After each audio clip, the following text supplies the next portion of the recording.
I just want to tell you a brief story to begin with. I went to see my pulmonologist the other day.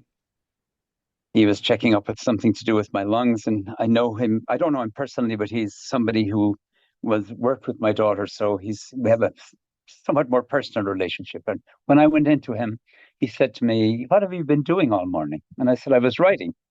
He said, "What were you writing?" And I said, "I was working on this presentation." So he asked me what it was about. And we got to talking about research. And he said to me, his best friend edits a journal called Chest, which is a research journal in pulmonology.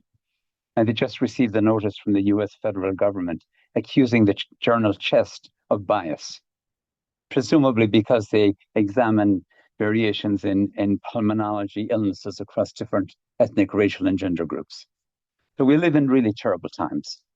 And I will talk a little bit about the unimaginable awfulness of those times in the United States, which are really, really very problematic, but potentially could spread across the world, or maybe are spreading across the world too. I prepared a full set of slides for this, which I can be happy to share with anybody who wants, but I'm not going to read a set of slides. I decided to talk more informally, and I also have a few papers on which this work is based, and I'm happy to share those with any of you who might be interested as well. So my talk today, maybe I should talk about the inherent complexity of the task I have ahead of me. There really are sort of two kinds of academics. There are those who specialize in great depth in an area, and there are those who traverse across disciplines. And I'm a traverser across disciplines. And the downside of that, of course, is that you don't get as much depth as somebody who focuses in a particular area.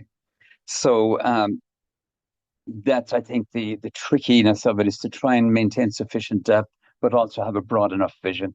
And I think I will try to do that, but certainly I could understand if you have questions about the level of depth of some of the areas, because I traverse a variety of disciplines. So I'm going to begin with a little brief discussion of threats to academic freedom and the notion of the sovereign, particularly focusing on the idea of how psychoanalysis can contribute to this debate. Then my formal argument will begin with a discussion of post-colonial theory in relation to psychoanalysis, focusing particularly on two authors that I have found particularly helpful, Ranjana Khanna and Celia Brickman. Then I'll link that to clinical work a little bit by talking about intergenerational trauma. And I will use just one author as an example. That's Abraham and Torok in their book, The Shell and the Kernel, which is very interesting, but it's one of many that one could use. And that's one of the areas probably where I have most depth in my own work.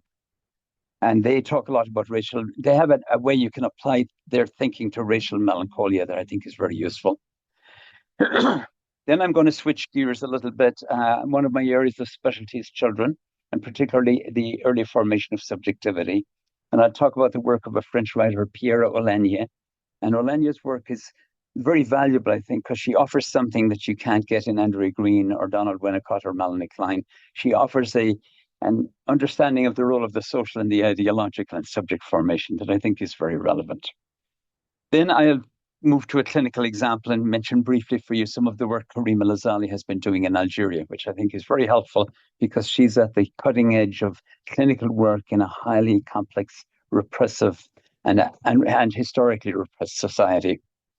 And then I'll sort of widen it out towards the end of the discussion to explore the work of Judith Butler and Achille Mbembe, two writers who have a lot to offer in understanding post-colonial and decolonization thinking. And we'll end with a brief discussion of Jacqueline Rose, Shoshana Feldman, and a little bit from Elizabeth Rudinesco, who talks very nicely about some of the aspects of Lacanian theory that are often not mentioned so much, mainly his interest in politics and political formation.